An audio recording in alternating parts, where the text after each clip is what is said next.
పెద్దపల్లి జిల్లా రామగుండం మున్సిపాలిటీ 11వ division corporator Tejaswini Prakash కుటుంబ సభ్యులను పరామర్శించారు. చెన్నూరు ఎమ్మెల్యే వివేక్ వెంకటస్వామి. ప్రకాష్ తల్లి మధునమ్మ ఇటీవల అనారోగ్యంతో మృతి చెందారు. ప్రకాష్ ఇంటికి వెళ్లిన వివేక్ మధునమ్మ చిత్రపటానికి పూలమాల వేసి నివాళులర్పించారు. కుటుంబ సభ్యులతో మాట్లాడి ధైర్యం చెప్పారు.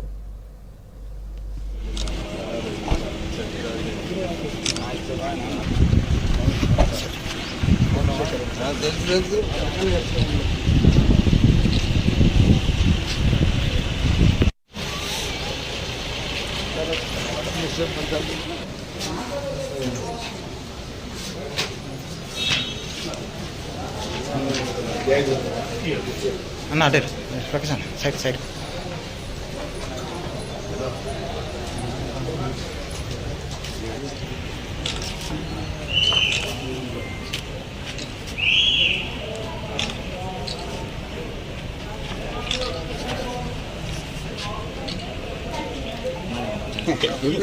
ఢిల్లీ పార్లమెంట్ ఉంది కదా.